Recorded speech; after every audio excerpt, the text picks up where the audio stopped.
भाई ये security researchers हैशिकॉर्प vault के अंदर घुस गए by bypassing the MFA which is required for authentication.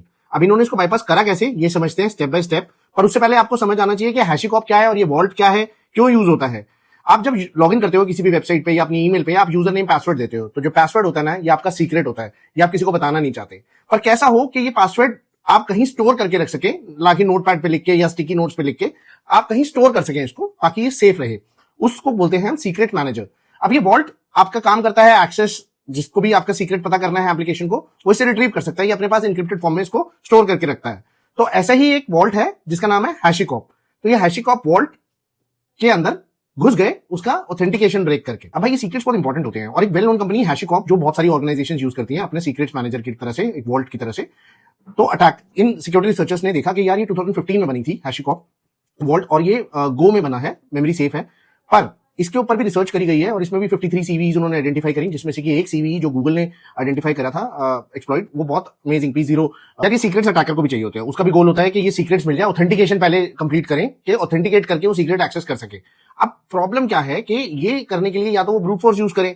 अब ब्रूट फोर्स में वो बार बार पासवर्ड डालें, बार बार चेक करें ये पासवर्ड सही है कि नहीं है, ये भी कर सकते हैं। और इसके अलावा एक और इंपॉर्टेंट चीज आजकल होती है जो होती है MFA, मल्टी फैक्टर ऑथेंटिकेशन। अब मल्टी फैक्टर ऑथेंटिकेशन के लिए भी उन्होंने एक तरीका निकाला है, उसको बाईपास कैसे कर सकते हैं, या फिर फुल बाईपास, कि भाई चाहिए ही नहीं कोई ऑथेंटिकेशन मैकेनिज्म, हम पूरी ऑथेंटिकेशन को बाईपास कर देंगे। इस वाली रिसर्च में क्या करा इन्होंने पहले यूजर नेम से ट्राई करा, 5 अटेम्प्ट चाहिए होते देता है हैशिकॉर्प वॉल्ट 15 मिनट के लिए, फिर लॉक कर देता है, फिर 5 अटेम्प्ट देगा, फिर 15 मिनट के लिए लॉक कर देगा। तो इन्होंने क्या करा, इन्होंने यूज करा एक यूजर नेम जिसमें इन्होंने कैपिटल और स्मॉल केस की वेरिएशन करी, जिसका मतलब है 2⁻11 अगर 11 है, 11 अल्फाबेट का एक यूजर नेम है, उस 11 अल्फाबेट में अपर केस लोअर केस 2⁻11 इतनी परम्यूटेशन कॉम्बिनेशन बन सकती हैं और इतनी बारी वो लॉकडाउन नहीं करेगा। तो वो 5 अटेम्प्ट का जो मैकेनिज्म है वो बढ़ गया। दूसरा तरीका इन्होंने निकाला, दूसरे तरीके में इन्होंने MFA को बाईपास करा, और वो MFA को बाईपास करने का तरीका बहुत अमेजिंग है यार।